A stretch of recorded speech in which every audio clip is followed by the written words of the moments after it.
Assalamualaikum.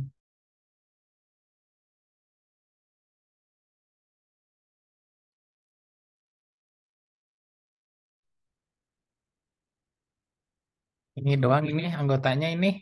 Mana yang lain ya? Udah diskusi sendiri aja. Ayolah kita mulailah. Ganti dosen.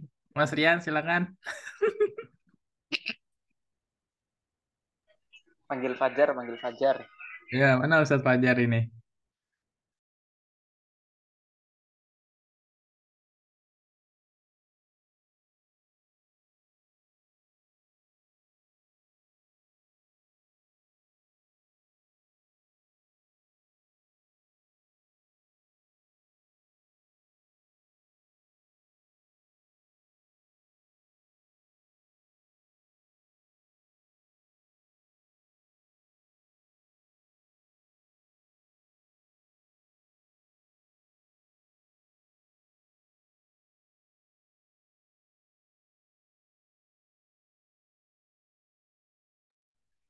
Dengar-dengar libur nih, Ri.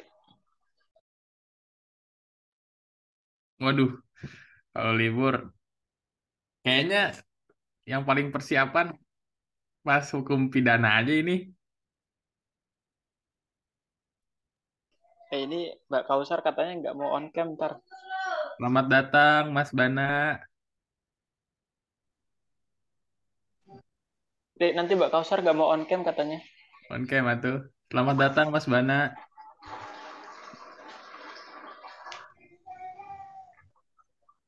Ini fan MU ya? Merah-merah bajunya. Mana ini dosennya ini Gus Andre Onana. Belum datang. Sedang di perjalanan sepertinya. Oh, kipernya MU ternyata. Oh, oh.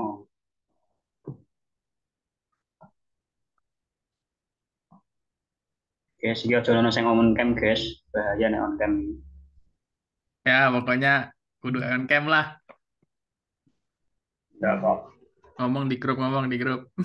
Enggak kapok on cam, cuy. Jangan lupa on cam. Masa kapok, San? MU kalah, Bendino nggak kapok. Selamat datang Mas Kais. Nanti kalah wingi menang kok.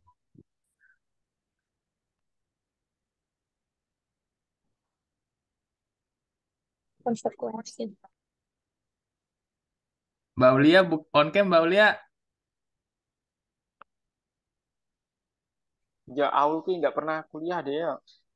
Di Raul on absen. cam Raul. Yang kemarin katanya Aulia nggak pernah masuk itu. Wis, urani on cam nih.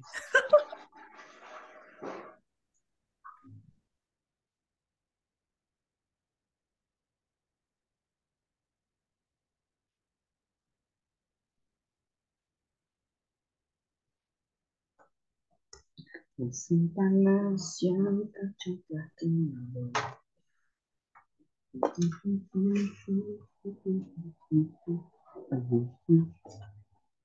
Ayo on cam kameranya.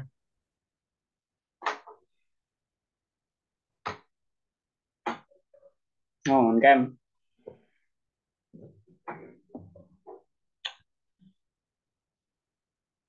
Udah siap ya?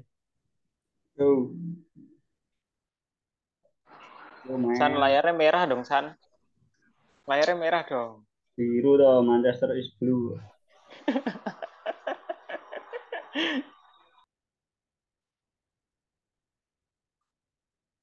Tai kotoba arambaya siapa itu yang kami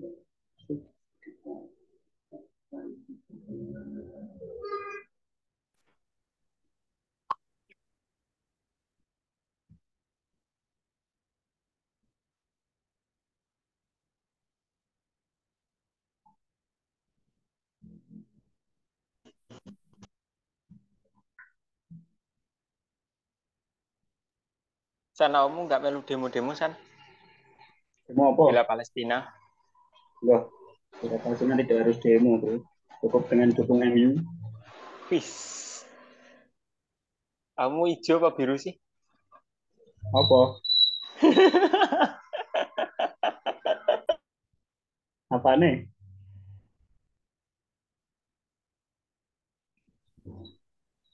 Tak kira awakmu iki melu Hati ini San. demo. Enggak. Loh, iki apa ki melu-melu? Gak on cam Yo melu-melu. monggo, Hasan, dimulai. Yo Mas Apip, Pip, mulainan Pip.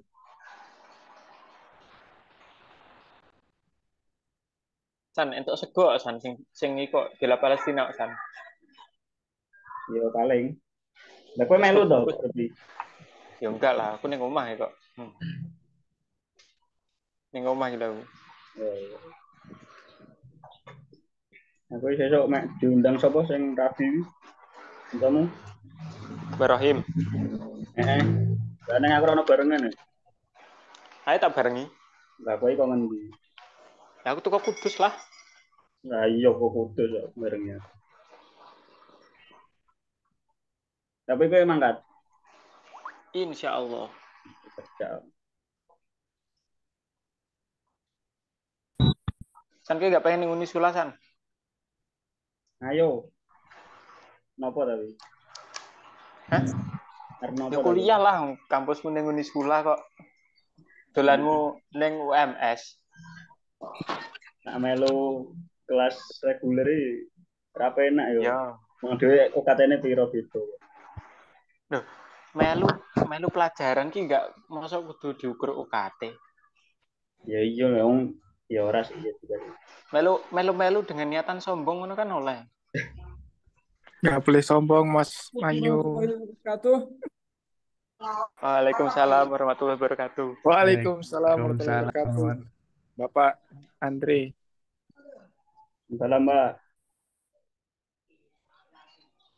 Oke, udah pada masuk semua ya ini ya. OTW Albara, Pak, yang lain. Albara hadir. Ya, Pak, hadir. Hasan Albana, Hadir Pak. Atikah, Atikal, Hadir, Pak. Kausar, Hadir, Pak. Ismiatul, Hadir, Pak. Ajis, Ajis,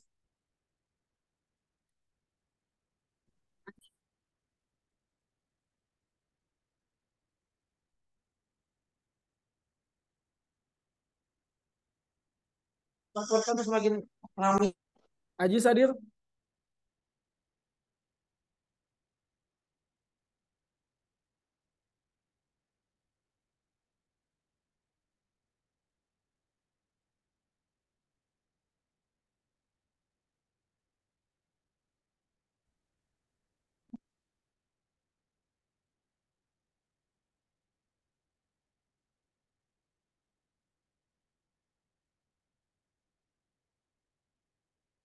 PPT saya apakah nampak? Nampak Pak. Apakah nampak PPT saya di saudara? Kelihatan Pak. Kelihatan Pak. Ya, Pak, kelihatan, Pak.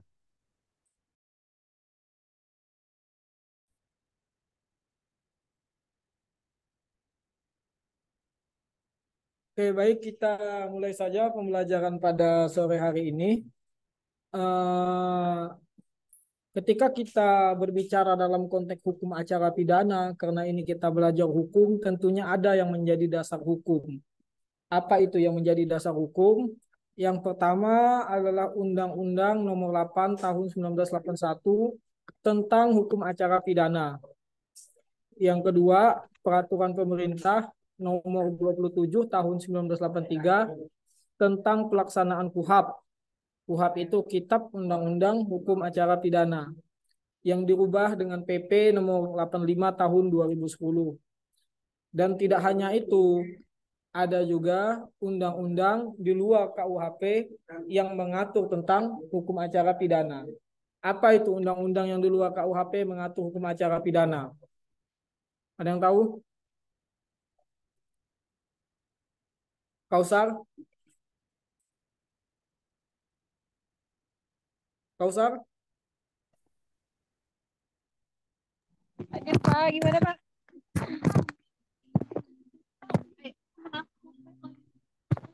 Nyatul? Iya hadir Pak. Iya, saya nggak tanya hadir. Apa undang-undang yang mengatur hukum acara di luar KUHP? Itu yang saya tanyakan, bukan masalah hadir atau tidaknya. Kausar,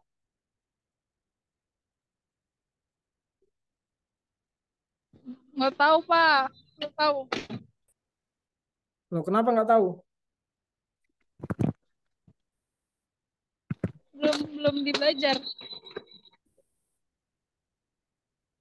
Yaitu undang-undang korupsi, undang-undang peradilan HAM.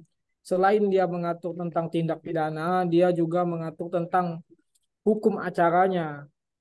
Saudara bisa dibuka di Undang-Undang 31 tahun 99 mengenai tindak pidana korupsi, Undang-Undang peradilan HAM dan lain sebagainya. Banyak itu juga mengatur tentang hukum acara. Oke, ada yang ditanyakan? Ada yang ditanyakan? Cukup, Pak. Adapun asas setelah kita belajar pengertian hukum pidana, ruang lingkup hukum pidana, dasar hukum yang menjadi patokan kita untuk beracara, kita harus tahu asas-asas hukum acara pidana. Nah, adapun asas-asasnya yang pertama adalah asas kebenaran material. Dalam hukum acara pidana, keyakinan hakim, jadi keyakinan hakim itu didasarkan pada kebenaran yang hakiki. Apa itu kebenaran yang hakiki? Ada yang tahu? Apa yang dimaksud dengan kebenaran yang hakiki? Kebenaran hakiki, Kebenaran yang mutlak, Pak. kebenaran yang sebenar-benarnya, atau kebenaran yang substantif, berdasarkan proses pembuktian dalam persidangan. Nah, jadi hukum acara pidana itu untuk mencari kebenaran material, kebenaran yang sesungguhnya. Itu tujuan hukum acara pidana. Kalau orang membunuh ya harus benar-benar dibuktikan dia membunuh itu dan keyakinan hakim. Hakim percaya kalau dia itu emang benar-benar melakukan tindak pidana pembunuhan. Yang kedua, asas peradilan cepat dan biaya ringan, pasal 50 KUHP, yaitu disebut juga dengan asas speedy trial. Yang ketiga adalah asas perlakuan sama atas setiap orang di hadapan hukum, yaitu equality before the law, atau di dalam pasal 4 ayat 1 Undang-Undang Nomor 48 Tahun 2009. Undang-undang tentang apa itu? Ada yang tahu? Undang-Undang Nomor 48 Tahun 2009 ini undang-undang apa?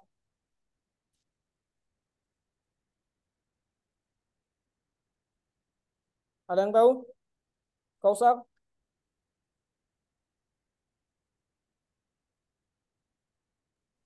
Ada yang tahu? Tentang kekuasaan kehakiman Pak. Ya, kekuasaan kehakiman. Kenapa kamu nggak on cam? Bentar Pak, masih di jalan Pak. Kamu Maaf jadi ya, kuliah, Pak. kuliah atau jalan-jalan? Lagi perjalanan, pas lagi perjalanan Pak. Perjalanan menuju ke mana? Menuju ke hatimu. Apa? Mana salah Pak? Ke Pati Pak. Ke Pati? Ke Pati? Suaramu nggak kedengaran? Iya ke Pati Pak. Oh, acara apa di Pati? Oh ada acara kondangan. Kirain nikahan kamu. Enggak dong Pak, di Malang nanti. Apa? Di Malang kalau acara nikahan saya. Kapan itu? Datang ya Pak. Ya diundang dong. Iya Teman-teman siap. teman-teman di kelas juga diundang sekelas. Iya jangan lupa datang ya teman-teman. Tapi belum tahu kapan Pak. Oh, teman-teman di kelas, ini Kausar mau nikahan di Malang. Tanggal berapa Kausar? Masih belum ketemu Pak. Tanggalnya masih nyari-nyari kalau nggak Sabtu Minggu gitu. Sama orang Malang? Belum tahu Pak. Enggak, kamu nikahnya sama orang Malang. sayanya yang orang Malang. Sama orang Kalaunya Bali, Pak, katanya. Oh, Malang mana kamu? Malang kota, Pak. Oh, Malang Kota. Lowokwaru. Iya, bener. Ah, ya, ya. Kenapa nggak kuliah di UB Brawijaya? Enggak, Pak. Kan yang menerima transferan Sudan di Unisula. Oh iya, padahal nggak pernah ke Unisula ya, nggak tahu Unisula itu di mana. Sudah, Pak. Tadi saya barusan ke Unisula. Oh, ngapain kamu ke Unisula? Jalan-jalan keliling-keliling. Ini Pak Oh, barengan sama Atikal. Barengan sama Mbak Ismi juga. gitu. Iya, Pak. Ini Mbak Atikal. Ini Mbak Keliling Ismi. keliling ya. Panas kan Iya, Pak. Semarang? Panas banget, Pak. Nah, astagfirullahaladzim, Pak. Sangat panas itu di Semarang. Betul. Info bunuh diri. Bunuh diri. Oke, untuk selanjutnya yaitu larangan untuk main hakim. Saya udah bahas ini atau belum ya? Asas-asas dalam hukum acara pidana ini. Sudah saya bahas atau belum? Kausar. Belum, Pak. Belum, Pak.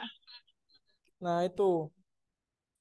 Larangan untuk main hakim sendiri, yaitu nggak boleh terbebat van Einrechting, nggak boleh seseorang itu tanpa proses peradilan dihakimi, nggak boleh seperti itu. Maka itulah yang menjadi asas-asas hukum acara pidana. Yang berikutnya adalah hakim sifatnya pasif dalam proses penuntutan hukum pidana. Apa maksudnya di sini?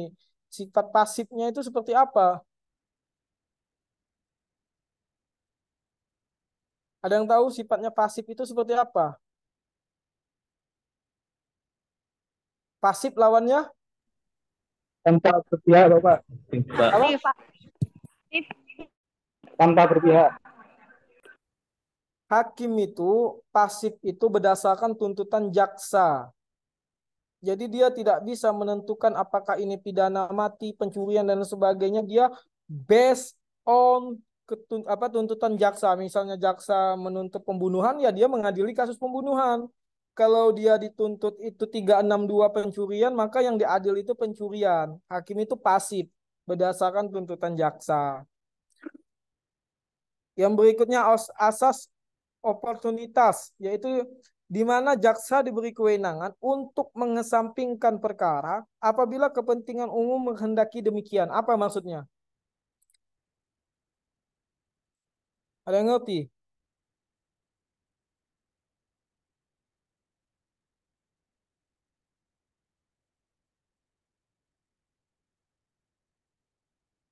Arek Malang, paham Kak? Ki, Belum, Pak. asas oportunitas itu hakim itu harus mengesampingkan perkara apabila kepentingan umum itu mendesak. Misalnya seseorang itu menurut publik itu tidak bersalah, menurut negara itu tidak bersalah. Jadi jaksa mengesampingkan itu. Atau presiden masih menunggu instruksi dan lain sebagainya. Nah, itu yang berikutnya asas legalitas, yaitu asas yang menghendaki semua pelaku tindak pidana tanpa kecuali harus dituntut menurut undang-undang pidana yang berlaku. Jadi seseorang itu baru dikatakan bersalah, baru dikatakan melakukan tindak pidana apabila ada undang-undang yang mengatur. Kalau belum ada undang-undang yang mengatur, dia tidak bisa dikatakan bersalah. Dan undang-undang itu harus ada sebelum perbuatan itu dilakukan. Artinya apabila perbuatan itu belum ada undang-undangnya atau undang-undangnya itu ada tapi 10 tahun kemudian itu tidak berlaku. Retroaktif. Yang berlaku itu undang-undangnya dulu baru perbuatannya. Paham? Paham? Paham, Pak. Paham? Paham dong? Paham, nah. Paham nah. Asas lex scripta, yaitu hukum acara pidana itu karakteristiknya dia harus tertulis. Lex serta harus jelas. Lex stricta, tidak boleh diinterpretasikan lain, harus diinterpretasikan secara ketat. Dia harus sesuai prosedural, tidak boleh disimpangi. Itulah karakteristik hukum acara. Dia harus tertulis. Kalau bisa ini kalian hafalkan. Pasti UAS keluar, UTS keluar. Lex scripta, lex serta, lex stricta. Inilah karakteristik hukum acara pidana. Dia itu harus tertulis, tidak harus jelas, tidak boleh diinterpretasikan lain dari apa yang tertulis. Artinya diinterpretasikan itu harus secara sempit, tidak boleh secara meluas. Yang berikutnya adalah asas praduga tak bersalah, presumption of innocence. Artinya seorang terdakwa itu harus dianggap bersalah sebelum kesalahannya itu dinyatakan sebagai perbuatan pidana. Harus dianggap tidak bersalah. Jadi seseorang itu apabila dia melakukan tindak pidana pembunuhan, sebelum dia diadili, tidak boleh dinyatakan orang itu bersalah secara yuridis. Walaupun secara hakikatnya dia telah bersalah membunuh, tapi harus dibuktikan secara yuridis bahwa dia itu benar-benar bersalah. Nah, itulah yang dinamakan asas praduga tak bersalah. Berikutnya asas persidangan terbuka untuk umum. Untuk keperluan pemeriksaan, hakim ketua sidang membuka sidang dan menyatakan sidang itu terbuka untuk umum. Kecuali dalam perkara kesusilaan. Nah, misalnya perkara tindak pidana pemerkosaan itu nggak terbuka untuk umum. Tindak pidana yang dilakukan oleh anak, sidangnya nggak terbuka untuk umum. Kenapa itu? Karena anak dan korban pelecehan, pemerkosaan itu memiliki beban moral yang harus dipulihkan. Asas akusator, terdakwa adalah subjek, bukan objek hukum pidana. Jadi pelaku tindak pidana itu subjek, bukan objek. Apa di sini maksudnya?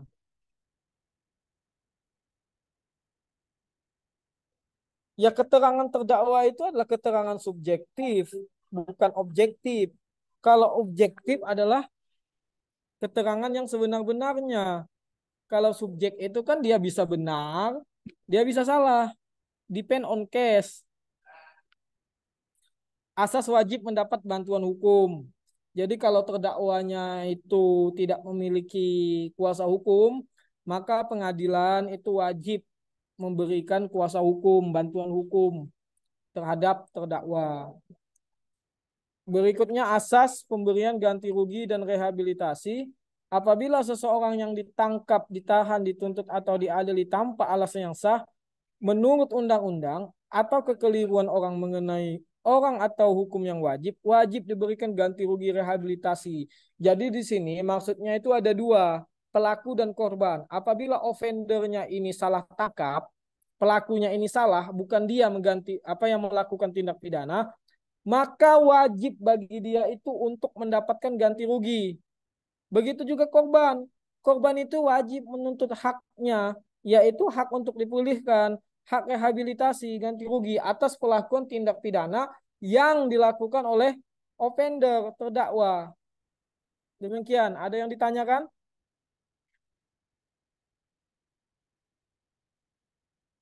Ada? Ingin bertanya, Bapak. Oke, silakan. Tadi sempat dikatakan seseorang tidak bisa diadili jika tidak ada undang-undang yang mengatur pidana tersebut. Kemudian terus bagaimana sumber hukum jurisprudensi itu muncul ketika kita tidak bisa mendakwakan seseorang kalau undang-undangnya tidak ada itu, Pak. Sekian. Oke, terima kasih. Bagus pertanyaannya. Reza Fahlevi. Jadi dia mengatakan, si Reza ini bagaimana jurisprudensi itu. Jurisprudensi itu berangkat dari sistem hukum common law.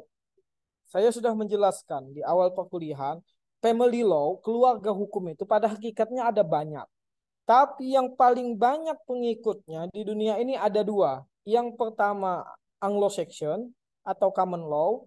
Yang kedua, civil law atau Eropa kontinental. Nah, ketika kita berbicara dalam konteks hukum, keluarga hukum, ketika kita menyebut common law atau Anglo-Saxon, sumber hukum mereka itu adalah yang pertama hukum common, kebiasaan, jurisprudensi. Itu sumber hukum utama mereka. Tetapi ketika kita berbicara dalam konteks civil law, negara civil law, yang menjadi sumber hukum itu adalah undang-undang. Nah, menjadi suatu pertanyaan, menjadi suatu pisau analisis, tak kala Indonesia itu dijajah oleh Inggris dan dijajah oleh Belanda. Lebih lama mana Indonesia dijajah oleh Inggris apa Belanda? Kita sepakat, Indonesia lebih lama dijajah Belanda. Kita sepakat juga berdasarkan asas konkordasi, asas peralihan, bahwa sebelum peraturan ini belum diatur, maka kita menggunakan peraturan yang lama. Apa peraturan yang lama? Yaitu Kitab Undang-Undang Peninggalan Belanda. Apa itu? Ada Burgerlijk Wetboek Hukum Perdata, Wetboek van Strafrecht, Kitab Undang-Undang Hukum Pidana, Wetboek van Kophandel, Kitab Undang-Undang Hukum Perdata. Nah, karena kita sipil law, sumber hukum itu undang-undang. Undang-undang itu kental dengan apa? Asas legalitas. Apa itu asas legalitas? Tiada suatu perbuatan dapat dipidana, kecuali perbuatan tersebut harus ditentukan oleh undang-undang sebelum perbuatan itu dilakukan. Jadi undang-undangnya dulu harus ada. Lah terus bagaimana posisi jurisprudensi di dalam civil law? Ada di tataran nomor 2.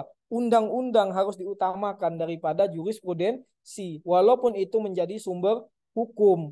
Begitu, Reja. Jadi harus ada undang-undangnya dulu. Tidak boleh mengedepankan jurisprudensi tanpa undang-undang, karena asas legalitas itu berbeda kalau kita berbicara dalam konteks Inggris, Brunei Darussalam, India, negara-negara jajahan Inggris, Amerika. Dia menggunakan jurisprudensi sebagai sumber hukum utamanya. Kalau kita undang-undang. Paham? Reja? Baik, Bapak. Paham? Ada lagi?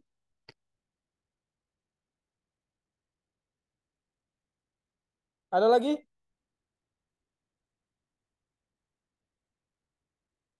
Reja paham? Paham, Bapak.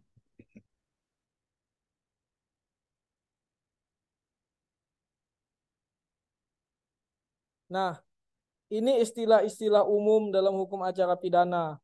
Ada yang namanya penyelidik, penyidik, penyidik pembantu, jaksa, penuntut umum, hakim. Nah, saya minta ini dijadikan tugas ya. Kalian cari definisi saja.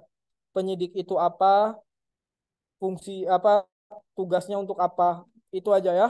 Ini dijadikan tugas, istilah-istilah umum dalam hukum acara pidana dikumpulkan ke AJIS, dijadikan satu. Ini tugasnya kelompok aja deh. Kelompok yang Jessica Mirna kemarin kan udah dibagi. Jadi satu kelompok satu ngerjain ini ya. Sepakat? Sepakat, Pak. Ya, Pak. Mantap. Ya Pak, mantap. Izin di-share di grup, Pak, untuk Ya, nanti saya share. terima kasih, Pak.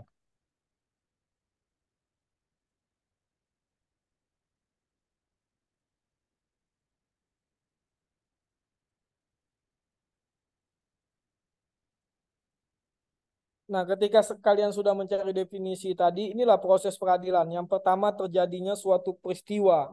Peristiwa apa? Ya, peristiwa pidana. Diduga peristiwa itu merupakan peristiwa pidana. Kalau cuma peristiwa biasa, nggak mungkin dilakukan penyelidikan. Apa itu penyelidikan? Diduga telah ada perbuatan pidana atau tindak pidana.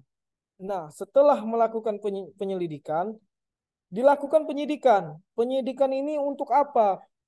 Untuk menemukan dua alat bukti. Apabila bukti itu sudah cukup, maka naikkan ke penuntutan.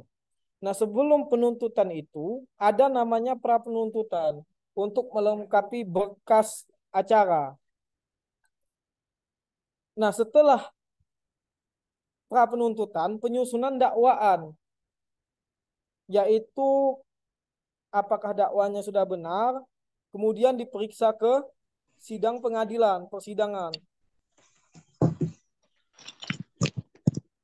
Itu ketika kita berbicara dalam konteks hukum acara, singkatnya seperti itu. Terjadinya suatu peristiwa, dilakukan penyidikan untuk mencari barang bukti. Apabila sudah 2 alat bukti, maka BAP tersebut dilimpahkan ke kejaksaan. Apa itu yang dimaksud BAP? Ada yang tahu? Berita acara pemeriksaan. Nah, habis itu penuntutan. Ketika berkas itu, jaksa mengerjakan untuk dilakukan penuntutan. Nah, sebelum penuntutan itu ada yang namanya pra penuntutan. Nah, pra penuntutan, setelah pra penuntutan, dinaikkan berkas itu ke pengadilan untuk disusun juga dakwaannya. Nah, itu bersidang.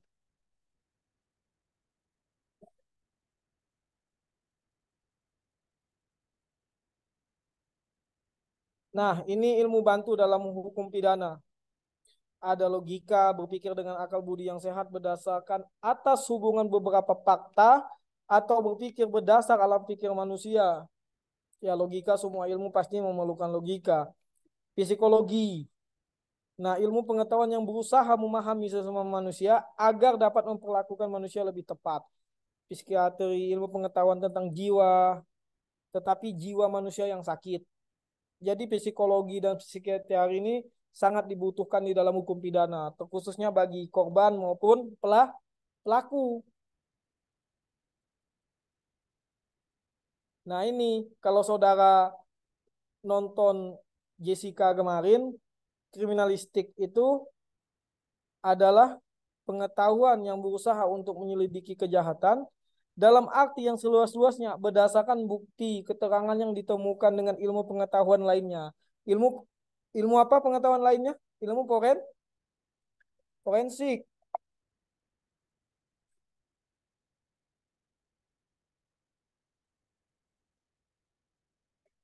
Nah, ilmu kriminalistik itu banyak cabangnya. Antara lain kedokteran forensik, toksikologi forensik. Nah, tentang racun ini masuknya toksikologi forensik, ilmu kimia forensik, ilmu alam forensik, banyak, balistik kehakiman.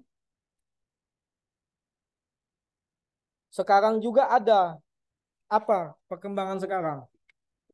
Tambahannya. Di kepala saudara apa?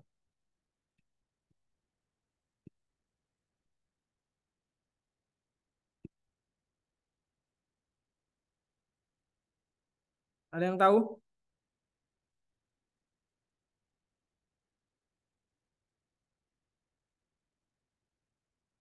Ada yang tahu?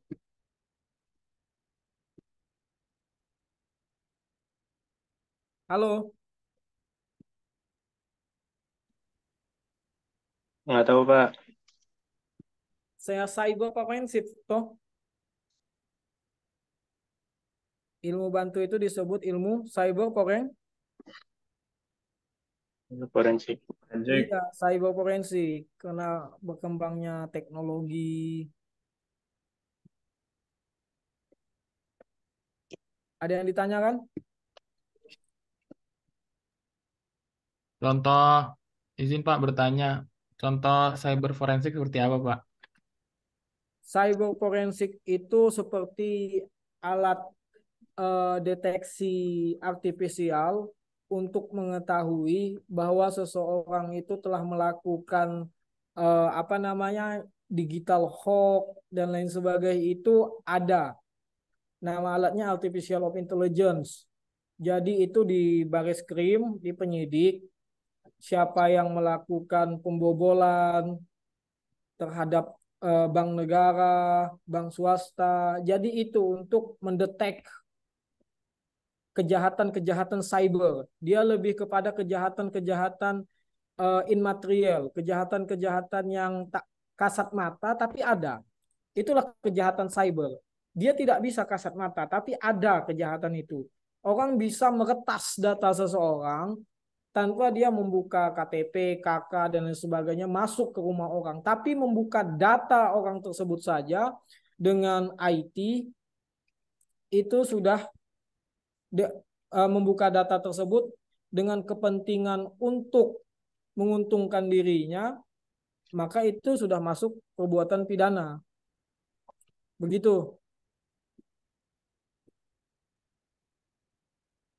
Baik, Pak, paham. Ada lagi?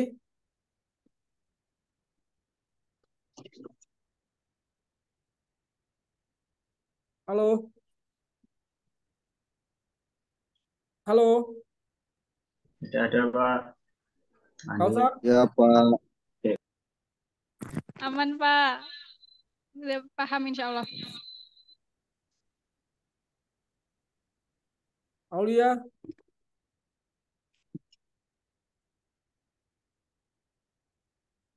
Aiman?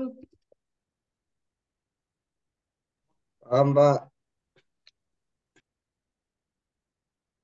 Lutfiana? Iya, Pak.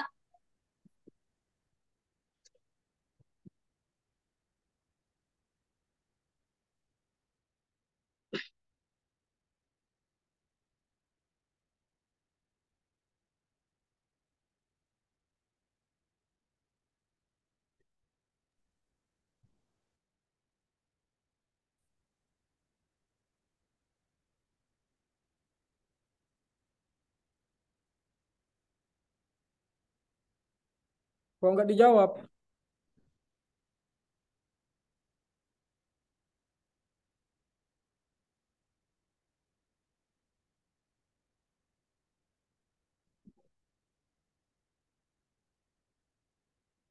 Kausar? Ya, Pak. Kausar? Hadir. Iya, gimana, Pak?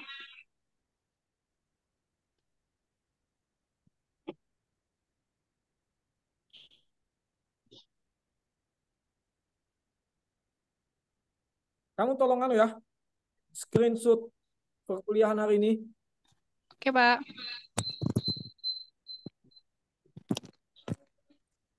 Jadi biar saya tahu siapa yang on cam, siapa yang enggak. Kamu screenshot. Ya, Kausar ya.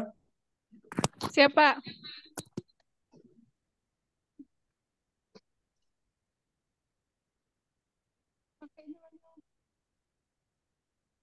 Ada pertanyaan?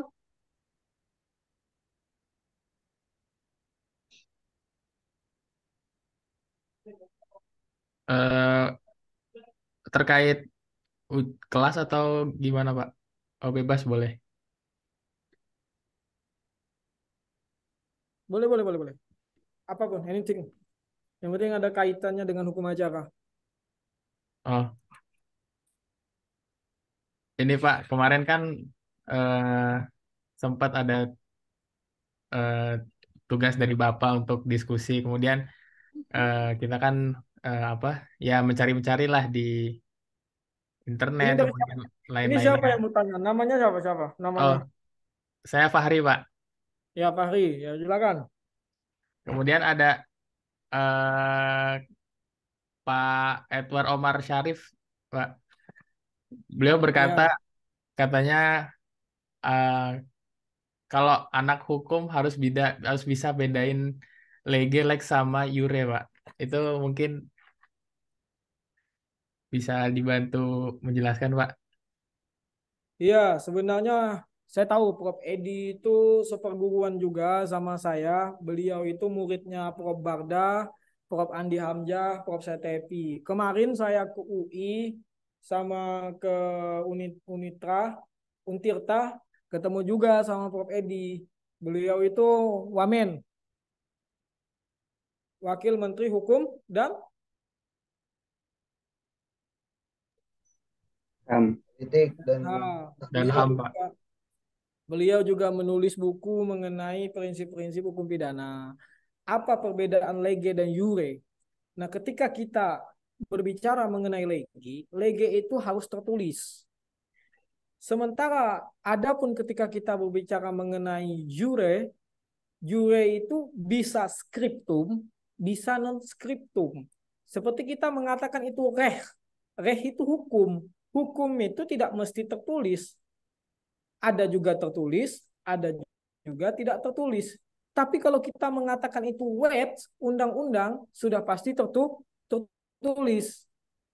Begitu, Fahri Ali. Ya Pak. Maksudnya ini Pak, katanya kan jadi kalau anak hukum itu Apa?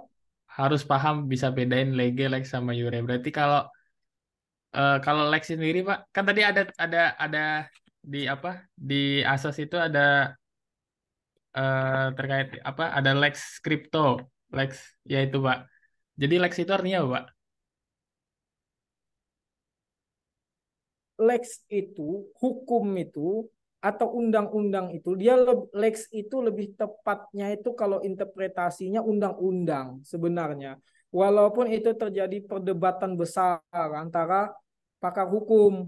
Ada yang mengatakan lex itu undang-undang, ada yang mengatakan lex itu hukum. Saya tidak akan pro kepada yang hukum, juga tidak pro terhadap yang bukan hukum. Tapi saya lebih condong kepada lex itu ya undang-undang. Makanya lex itu harus skripta. Jadi undang-undang itu harus tertulis. Dan juga strikta. Harus jelas. Skripta itu tertulis. Strikta itu jelas. Yang berikutnya adalah serta, dia tidak boleh diinterpretasikan yang lain. Saking ketatnya itu undang-undang. Begitu Pak Hari? Ya Pak.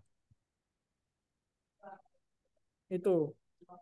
Jadi di dalam istilah hukum itu ada reh, ada wet, ada lege, ada jure.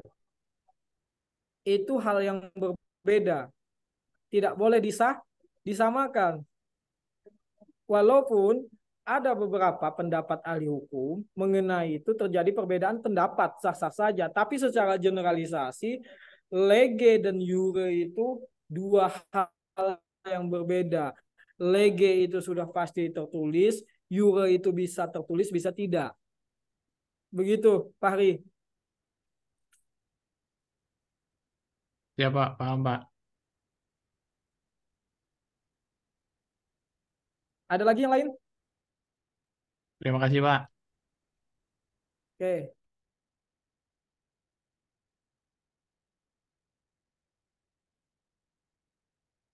Ada lagi yang lain? Kalau enggak saya yang nanya.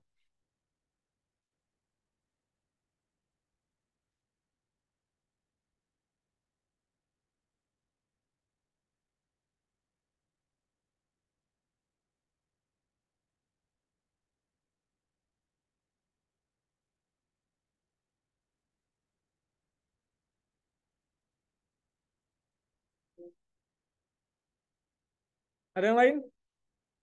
Kalau enggak saya yang nanya loh.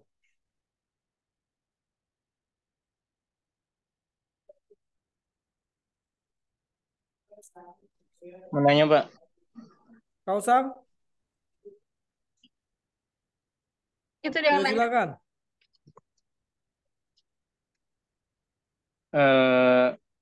Kemarin kita dari kelompok 3, Pak, ada juga membahas tuh yang tentang kasus Jessica.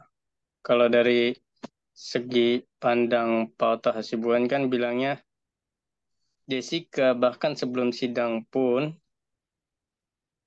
yang Bapak jelasin tadi kan ini harus menurut asas apa?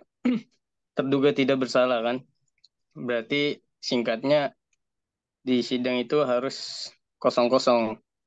Tapi menurut Pak Oto Hasibuan sebelum Jessica ke persidangan pun itu sudah 1-0 Pak, bukan 0-0. Apa gimana? Saya tadi lagi manggil masnya gimana? Ini Pak yang kasus Jessica Pak. Nah. Kalau Pak Oto Hasibuan dia berpendapat sebelum sidang pun dia sudah 1-0 Pak. Jessica itu, Pak. Sedangkan kan hukum mempunyai asas terduga tak bersalah tadi, Pak. Terus Itu yang gimana, Pak? apa? 1-0-nya itu. Iya, Pak.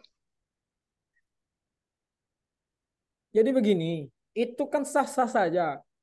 Ketika asasnya itu adalah asas praduga tak bersalah, maka pengadilan itu ataupun asumsi publik itu tidak boleh menganggap orang itu bersalah secara formal loh, bukan secara hakikat, secara yuridis dia belum bisa dikatakan bersalah secara yuridis loh. Nah ini banyak terjadi, banyak kesalahpahaman. Orang hukum mengatakan, oh kamu tuh nggak bisa dituduh bersalah karena belum ada putusannya. Kamu tuh nggak salah walaupun kamu udah membunuh. Bukan seperti itu asas itu. Asas itu secara hakikat orang membunuh itu salah, kejahatan itu. Tapi secara formal, secara proses peradilan, dia tidak bisa dikatakan bersalah sebelum ada proses peradilan. Makanya asas praduga tidak bersalah. Hakim tidak boleh menduga dia itu sudah bersalah. Nah, pertanyaan Oto 1-0 itu kan subjektif lawyer, subjektif pengacara. Apakah cuma pengacara di sini yang punya subjektif? Ya, jaksa juga punya subjektif, saksi ahli juga punya subjektif, keterangan ahli juga punya subjektif, dokter forensik juga punya subjektif, polisi juga punya subjektif. Nah, makanya itu ada persidangan subjektif dari Oto, subjektif dari jaksa, subjektif dari ahli, itu jadi satu. Nah, bagaimana hakim memutus kesubjektifan itu? Begitu ya, sah-sah saja Oto mengatakan demikian. Nggak ada masalah. Walaupun jaksa mengatakan 2-0, ya nggak masalah. Sah-sah saja. Itu hanya asumsi pribadi kok. Saya izin minum.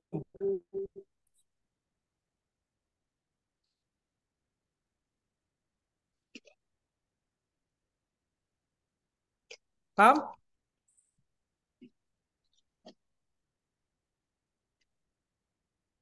Paham?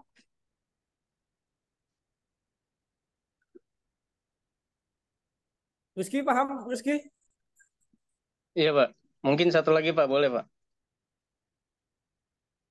Ya boleh, silakan. 2-3 juga nggak apa-apa. Makasih ya Mas ya.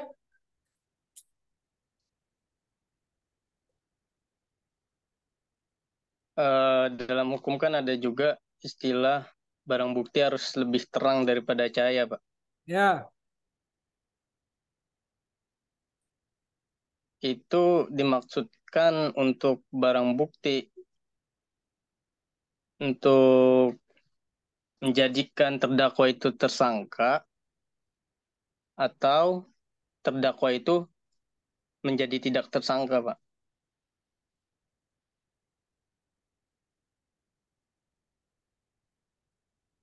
Putus suaramu. Putus. Coba saya matikan kamera bentar, Suaramu Pak. putus. Bisa diulang. Alat bukti lebih terang. Ya, alat bukti lebih terang daripada cahaya. Terus? Nah, itu alat buktinya ini dimaksudkan pada pihak yang, kalau gampangnya pihak jaksa penuntut umum atau untuk lawyernya, Pak. Atau berbanding sama, Pak. Maksudnya berlaku sama gitu, Pak, bagi keduanya. Jadi begini, ketika seseorang itu dinyatakan tersangka, dia disangka telah melakukan tindak pidana pembunuhan. Ya minimum itu harus punya 2 alat bukti. 2 alat bukti di sini 2 alat bukti yang formil. Ada misalnya ada pisaunya, ada korbannya, matinya terdakwa. Itu bukti. Terang daripada cahaya. In criminalibus probantiones beden esse luce clariores, bahwa alat bukti itu harus lebih terang daripada cahaya. Maksudnya itu seseorang yang benar-benar dihukum, hakim harus menjatuhkan vonis itu kepada orang yang benar-benar secara material itu telah melakukan tindak pidana tersebut secara buktinya terpenuhi,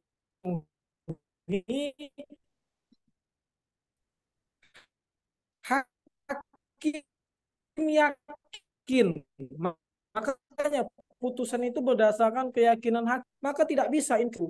Makanya ada falsafah, ada diktum in dubio pro reo, lebih baik hakim itu membebaskan orang yang bersalah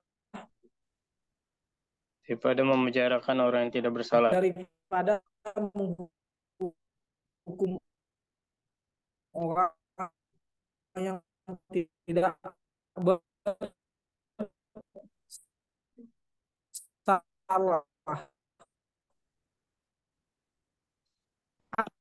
Apa maknanya, ikatnya? Kalau menghukum orang tidak bersalah, kan ada di yang kedua, kenapa orang yang bersalah ini bakal menuntut dia di akhirat? Karena dia nggak bersalah. Kenapa dihukum? Jadi itu berkaitan dengan pembuktian. Kalau terdakwa ini benar-benar ingin lagi, ada lagi? Paham? Ya Pak, terima kasih Pak. Paham? Siapa yang tanya tadi? Rizky Pak. Halo? Ya Pak. Ada yang ditanyakan lagi? Kita diskusi di sini. Izin bertanya, Pak.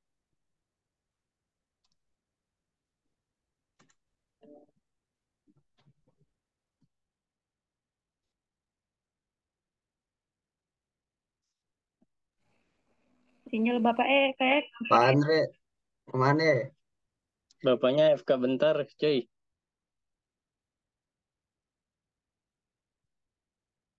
Kukira saya yang ngelek. Subhanakallahumma wa bihamdika. Oh, ada yang mau ditanyakan lagi?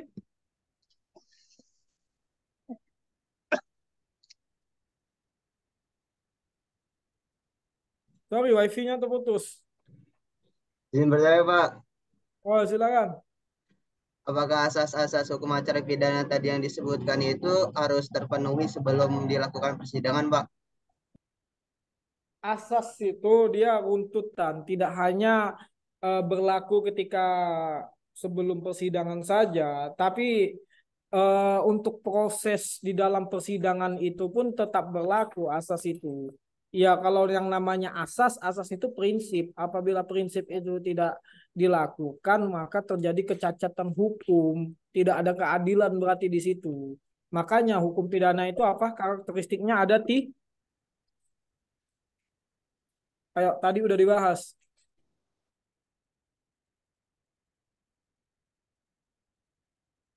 Ada 3. Yang pertama, apa Pak Hari?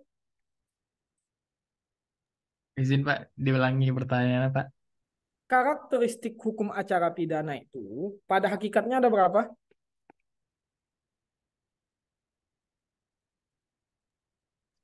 3 Pak.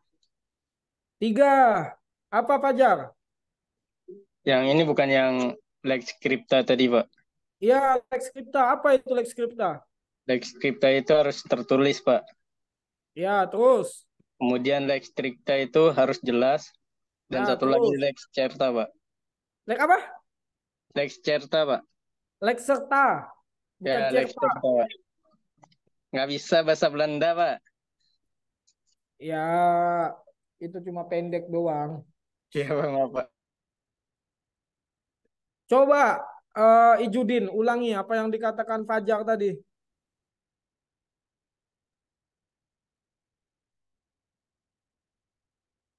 Nggak kedengaran suaramu Ijudin. Kamu sengaja ngemut ya itu ya?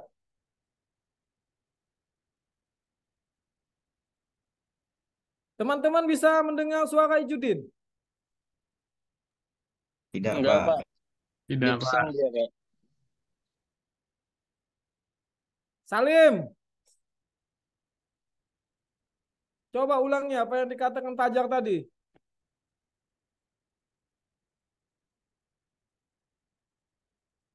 Salim, dibuka dulu mute-nya Salim. Salim, jangan berbicara tapi di mute. Buka dulu mute-nya Salim. Mic-nya, Pak. Pak Salim, mic-nya. Pak Salim, mic-nya Pak Salim. Jangan di mute Pak Salim.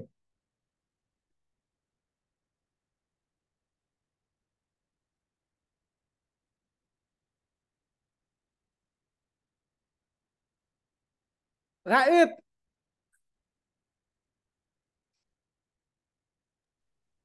tolong ulangi Raid apa yang dikatakan Fajar tadi. Udah benar, tolong diulangi.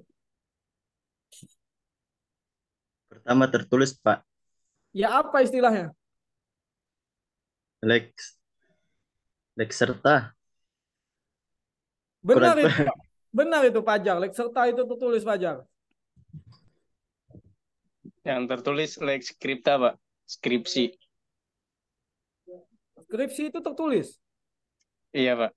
Beda skripsi sama skripta itu. Aduh. Kamu jangan nyamain. Iya, Nanti Pak. Maaf, Pak. di pengadilan saudara Profesor Dr. Rizky Fajar Tabrani SHMH sebagai ahli pidana. Apa karakteristik hukum acara kata hakim? Yang pertama skripsi yang mulia. Nggak bisa diketawain itu di persidangan. Nggak boleh. Skripsi sama skripta itu dua hal yang berbeda. Albara, tolong diulangi apa yang dikatakan Fajar tadi.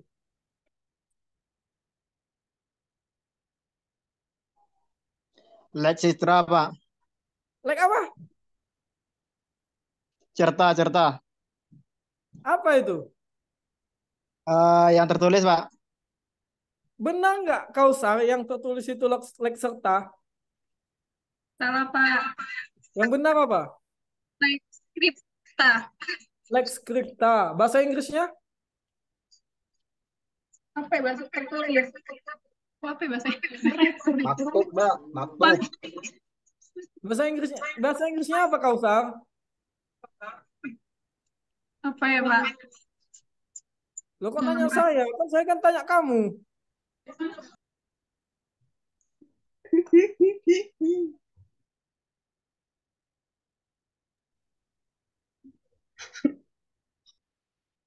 Apa yang tertulis itu?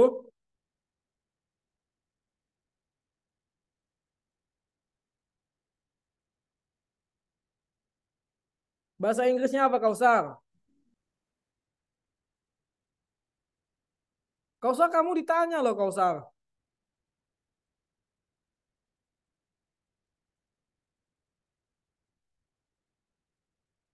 Kausar kamu nggak dengar?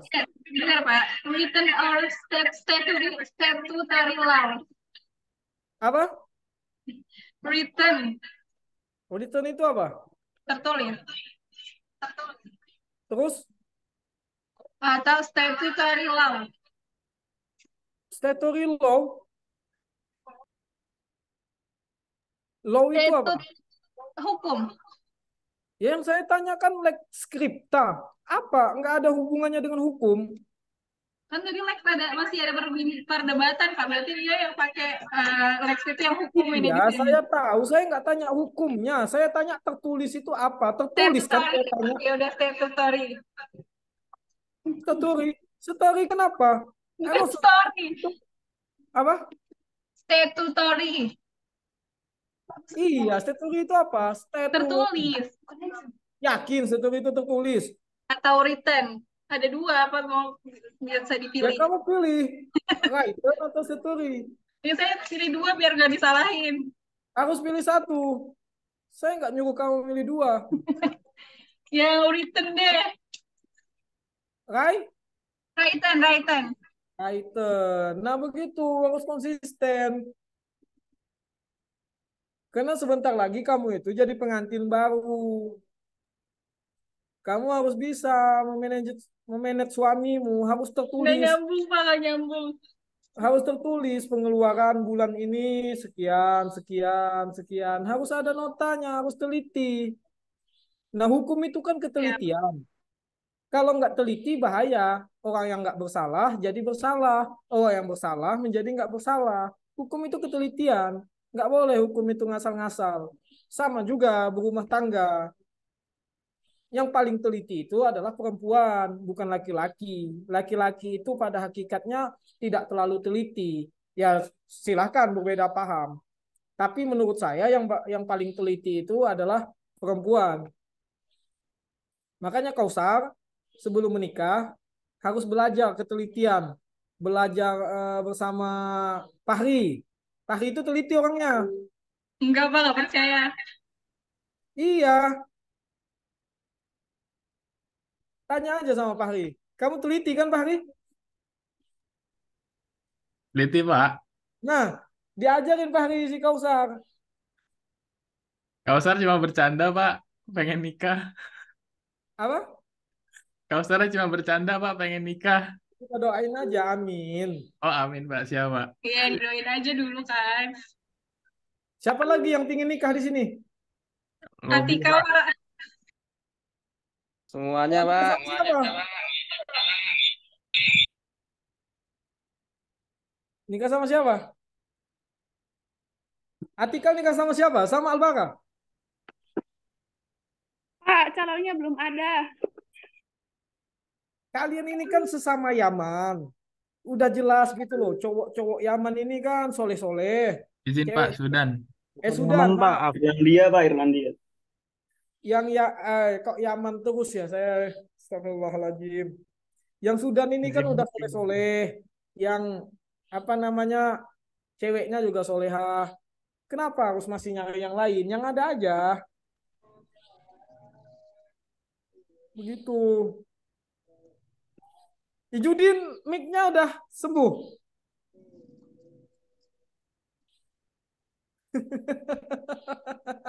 Dipinjem aja Pak buat ajan.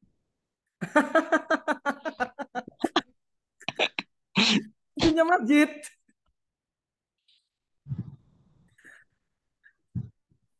Ijudin. Bisa, Pak. Bisa, Pak. Nah, baik. Ijudin ini di mana posisimu, Ijudin? Di rumah, Pak. Di rumah? Iya, tahu saya di rumah. Iya. Maksudnya di mana? Di rumahnya Ya, di mana? di Sumatera Selatan, Pak. Palembang. Iya. Oh. Di sini ada anu nggak? Ada site nggak?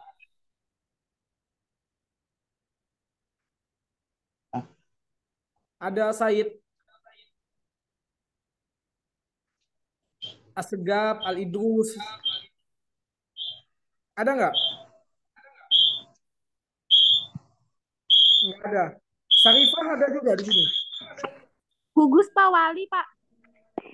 Ya, saya nggak tanya wali. Hasan Albana Pak, Bursid. Itu Atikal Maula, Pak. Jadi kawan-kawan, kita yang ada di grup ini diundang oleh Ibu Kausar untuk perkawinan dia dengan di Malang ya lokasinya. Kemungkinan perkawinannya itu bulan depan. Amin. Amin. Siapa? Lama bulan Sama depan. siapa, Pak? Sama siapa, Pak? Kausar yang tahu calonnya siapa. Allah yang tahu, Pak. Apa? Allah yang tahu. Lah kan kamu udah tahu, kamu kan udah dipilih. Nggak boleh kayak gitu. Oh ya. Harus apa ya? Konsisten. Iya gitu loh. Jadi cewek tuh jangan letoy. Masih bisa masuk Pak proposal Pak. Apa? Masih bisa masuk Pak. Proposal apa? Aiman mau ngajuin proposal ke Kausar. Ya silahkan. Itu di balik layar urusan Aiman dengan Kausar. Jangan dibawa-bawa ke. Nah, itu Pak. Iya. Saya nggak mau ikut campur itu. Atikal mana Atikal? Iya, Pak. Kamu nih orang mana Atikal? Apanya Pak? Orang Cirebon. Kamu ke mana?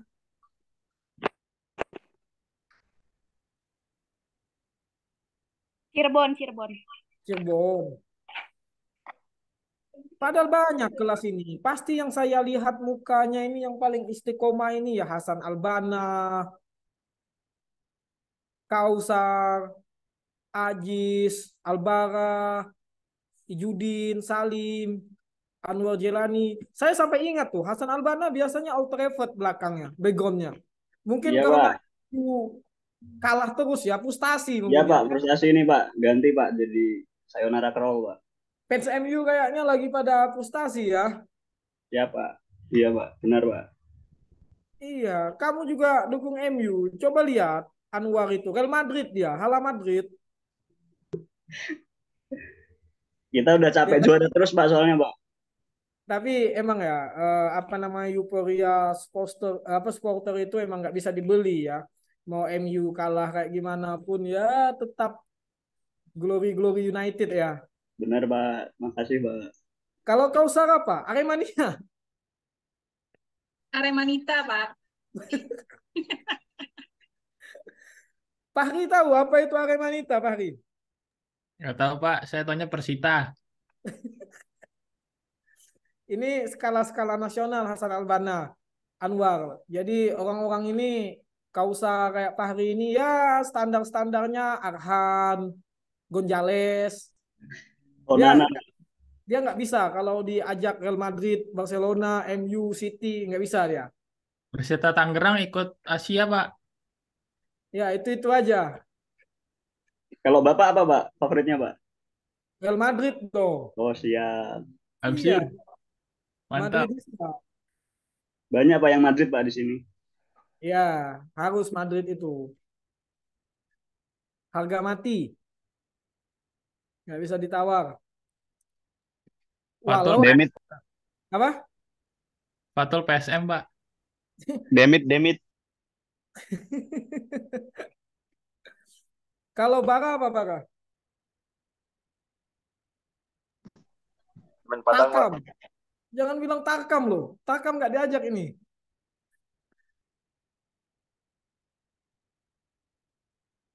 Loh, kok jadi bahas bola? Kan hukum pidana. Hukum acara pidana. Kok larinya ke bola? Ini gara-gara kausar ini. Tolong ya kalian catat. Yang bakal keluar nanti UTS itu. Yang pertama, ini untuk melengkapi aja. Pengertian hukum acara pidana. Pengertian hukum acara pidana menurut Prof. Mulyatno. Oke? Yang kedua, ruang lingkup hukum acara pidana.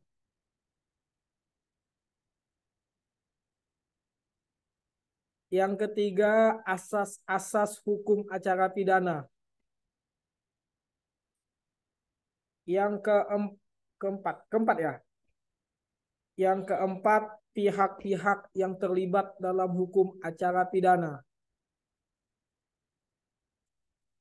Jadi kalian harus tahu itu nanti insya Allah UTS-nya itu nggak bakal jauh-jauh dari itu. Yang kelima, ilmu bantu dalam hukum acara pidana.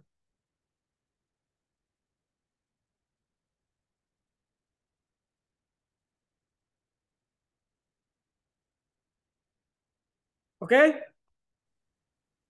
Oke Pak. Yang mau ditanyakan lagi Fahri? Nanti aja Pak pertemuan berikutnya. Loh kenapa? Tanya aja. Pertemuan berikutnya muncul lagi pertanyaan. Harus kritis.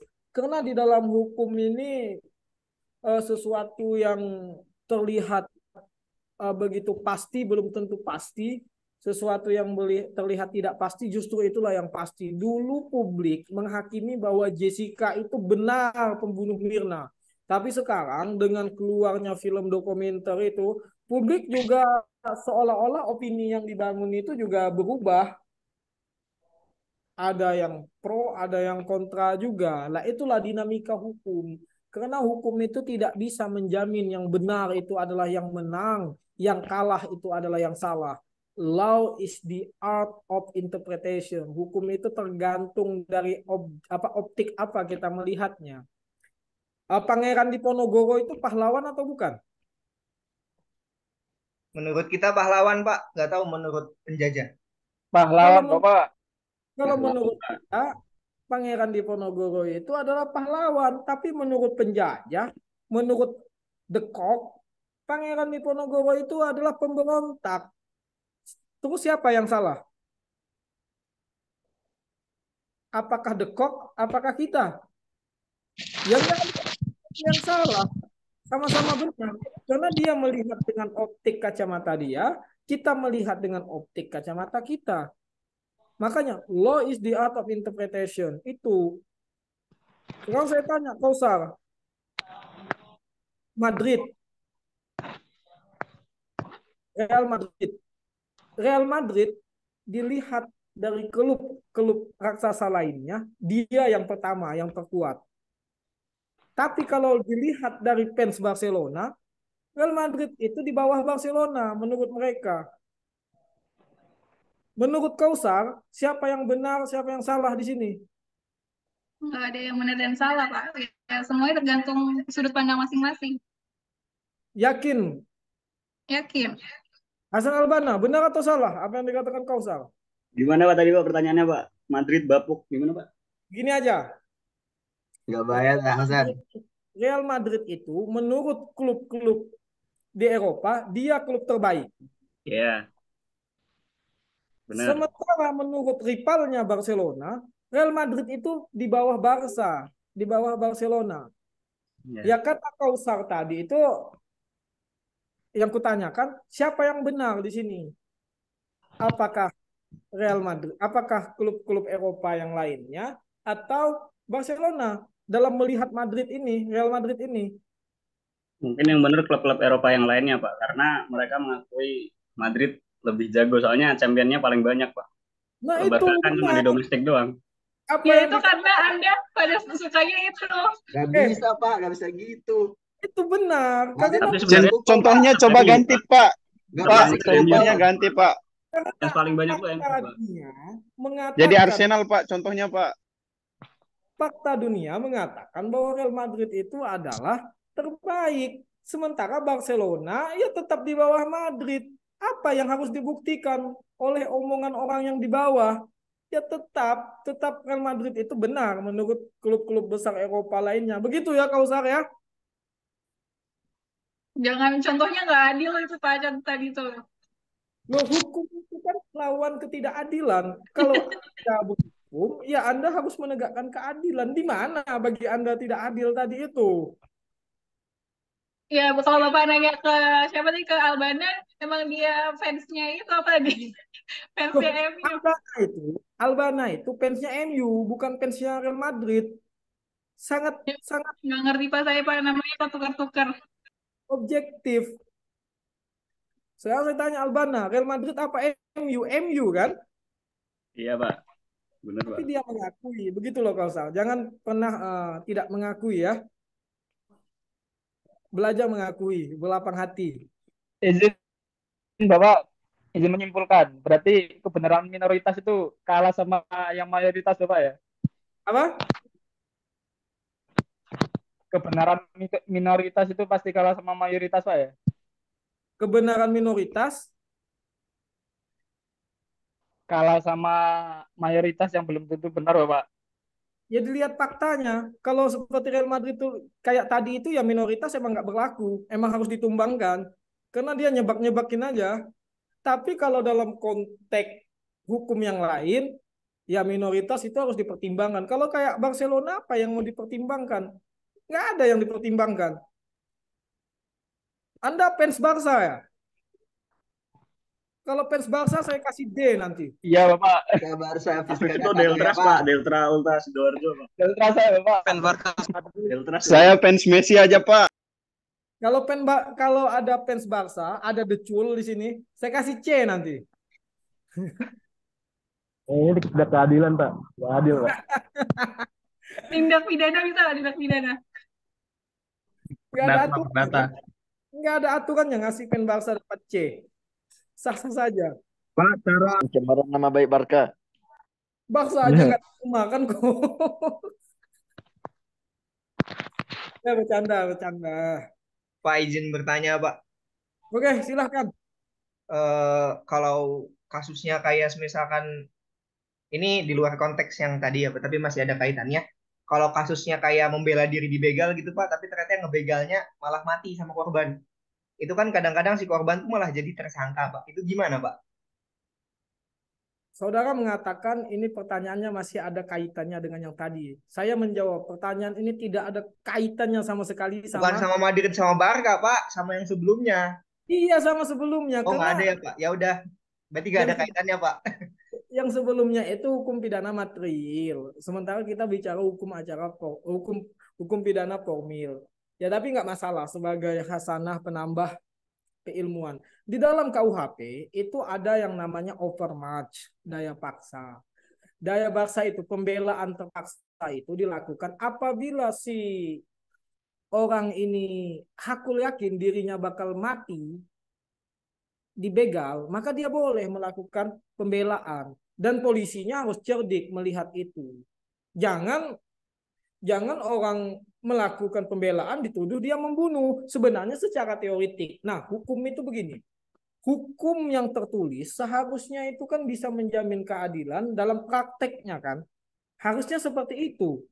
Tetapi banyak polisi ini, para penegak hukum ini tidak paham. Ya kalau dia nggak ngebunuh, dia yang bakal dibunuh gitu loh. Nah, ada kasus kalau nggak salah di NTB kalau nggak salah. Di NTB ya kalau nggak salah. Tolong dikoreksi ya saya. Itu dilepaskan akhirnya. Karena dia membela dirinya dari begal. Sebenarnya banyak kasus-kasus dulu di Tangerang, di Jakarta Selatan waktu itu dia dipidana padahal dia ini membela diri gitu loh. Bukan kehendak dia begal itu mati karena dia membela diri hanya ada satu pilihan ya why not kalau berdasarkan pasal 48 overmatch KUHP hukum pidana material bukan KUHP itu tidak masalah. Balik lagi saya tidak bisa meyakinkan para aparat penegak hukum itu. Dia punya kacamatanya sendiri. Kalau saya ya berdasarkan doktrin, berdasarkan teori, berdasarkan ilmu. Tapi pertanyaannya, apakah aparat penegak hukum itu saya tidak mengeneralisir ya? Tidak mengatakan semuanya. Apakah mereka itu benar-benar menegakkan hukum, law enforcement itu berdasarkan teoritis dan ilmu? Nah, itu perlu diteliti sebenarnya. Apakah hanya berdasarkan duit? Gitu loh. Menarik itu. Jadi di dalam saudara buka nanti pasal 48 KUHP overmatch kalau nggak salah ya. Ya Anwar? Nah, makanya saya itu juga sedikit apa ya? Problematik juga. Saya disuruh ngajar hukum acara pidana sementara saudara-saudara ini belum belajar hukum pidana gitu loh, hukum pidana material. Jadi seolah-olah benar yang dikatakan Anwar tadi, kita nggak tahu hukum materialnya, hukum acaranya udah tahu. Jadi bagaimana kita mengatakan perbuatan itu dapat dipidana gitu loh, terpenuhi unsur bystander deliknya. Nah, tapi nanti mungkin kalian akan belajar hukum pidana nanti. Hukum pidana material harusnya itu hukum pidana material dulu baru hukum acara tapi karena kalian ini LVL ya nggak masalah nanti kita belajar bareng-bareng semangat ya. Ada yang dari Medan di sini? Ada Pak Hanif, Pak Hanif apa? Saya Pak dari Medan Pak. Oh, Medan mana Hanif? Di Medannya Pak, di kota. Oh, Medan kota. Melayu ya Kak Hanif ya? Saya suku Jawa Pak. Oh, tapi Jawa. asli sini orang Melayu Pak. Penduduk aslinya. Iya, di Medan itu Medan kota itu Melayu, banyak Melayu di sana rupanya. Iya Pak. Tapi tetap juga orang Jawa lebih banyak juga Pak. Iya, orang Jawa di mana-mana emang orang Jawa yang paling banyak. Kita Jawa adalah kunci, Pak. Jawa adalah kunci. Kau SARS setuju dengan pendapat itu? Setuju. Kunci apa? Kunci rumah tangga. Lo emang yang masuk surga cuma orang Jawa? Enggak, salah satunya. Kunci surga.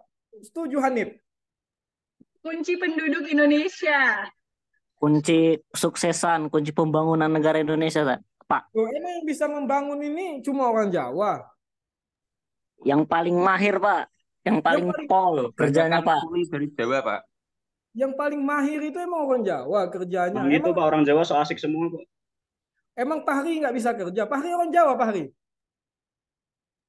Orang Tangerang, Pak. Jawa Barat. Fahri Medan, Pak. Dia, Pak. Bohong dia, Pak. Albana, Jawa Albana. Iya Pak, Jawa Pak.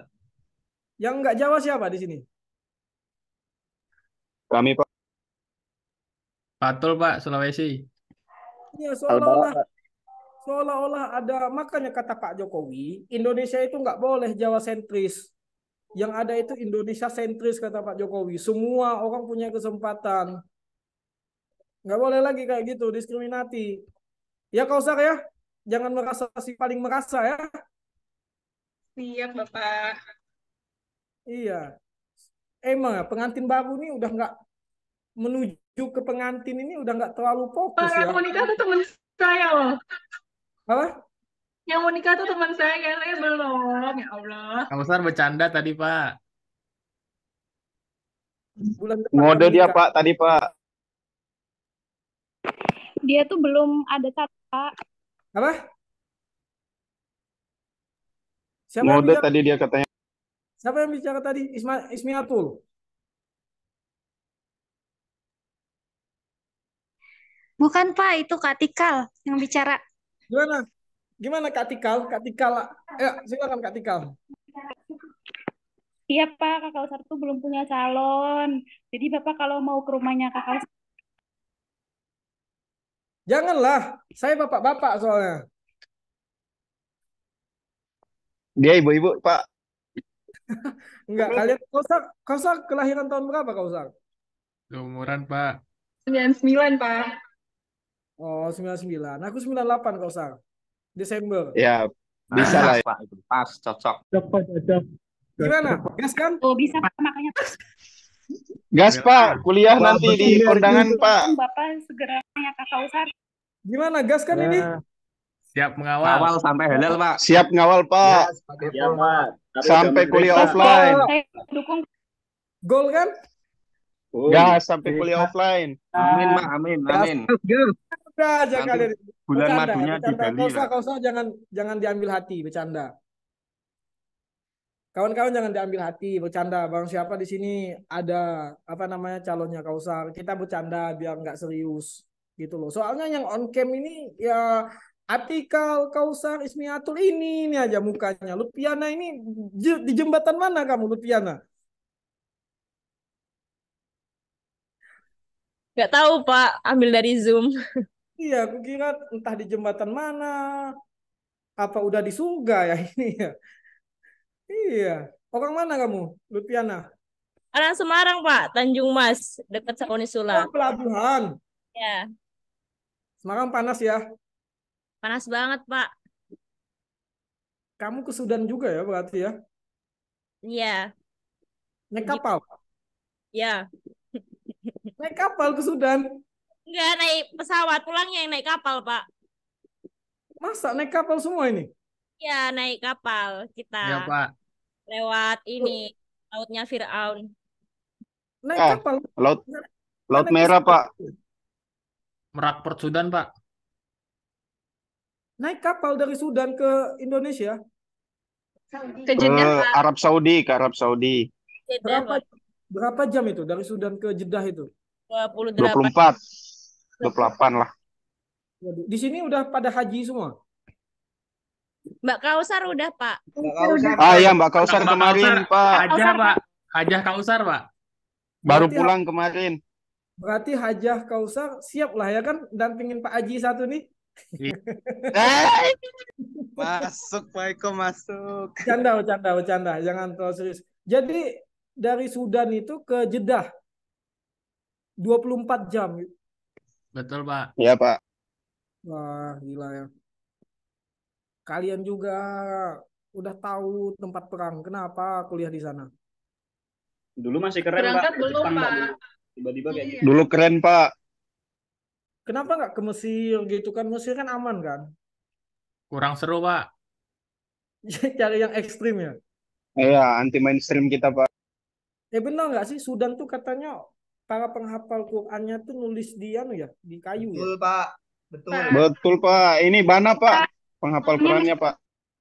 Di aku tuh apa namanya Fatul waktu kemarin ya umroh kemarin itu ketemu orang Sudan. Orang Sudan kan gamisnya agak besar kan ya tangannya ya.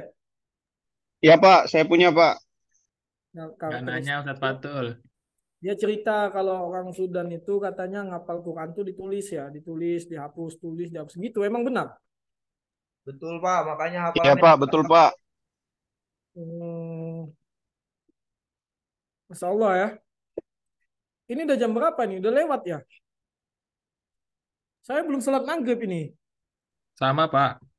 Nah ini yang asiknya kalau ngajar orang Sudan, ngajar ustadz, ustazah nih. Alangkah baiknya kita maghriban dulu, Pak, agar supaya bisa naik haji. Nah, makanya berhaji. Saya udah. Sudah, Pak. Udah, Pak. Manasik haji. Saya belum, Pak. Makanya, Pak. Udahlah, mudah-mudahan kita semua di sini yang udah haji berhaji lagi, yang berhaji dengan Gantian dulu, Pak. Gantian dulu, Pak. ya yang udah berhaji dengan orang tuanya, kelak berhaji dengan pasangannya. Amin. Memperkenalkan pasangan, memperkenalkan Amin. pasangan ke makam Rasulullah, ke para sahabat. Oh ini loh istri, oh ini loh suami. Nah gitu loh.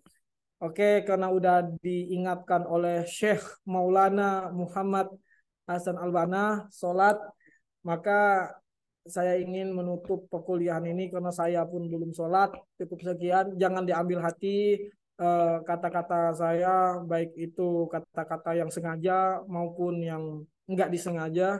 Ya biasa saja kita bercanda, bergurau. Kausar jangan diambil hati ya teman-teman semua. Kausar nanti di screenshot ya, Kausar ya kirim di grup. Siap, Yang sudah, on cam Pak. ini, ya kalau bisa yang on cam ini harus kena, biar saya tahu gitu loh yang benar-benar kuliah. Jangan mau di screenshot baru pada on cam ini. Sudah, Pak, screenshotnya tadi, bukan sekarang. Tadi udah di screenshot. Ya. Kalau kuliah semangat ya, tetap semangat. Oke, mungkin cukup sekian. Kenapa belum bahas Jessica ini? Saya masih di kampus ini, masih di Undip ini. Nih. Semangat, Pak. Iya. Capek juga. Semangat, Pak. Banyak tugas dan lain sebagainya. Rasa mumet. Pengen berhenti, udah di tengah jalan, malu pula kan awak. Udah ditanya. Mau dibuatin kopi, Pak. Aduh, dari tadi kopi terus nih. Udah hitam isi perut saya nih dengan kopi. Cari istri, Pak. Apa? Dibuatin kopi sama kakak Cari Pak. istri. Ya nunggu Kausar siap ya. Ya udah ya, cukup sekian. Assalamualaikum warahmatullahi wabarakatuh. Waalaikumsalam warahmatullahi wabarakatuh. Terima kasih, Pak. Terima kasih, Pak. Sehat-sehat, Pak. Salam. Absen, Pak.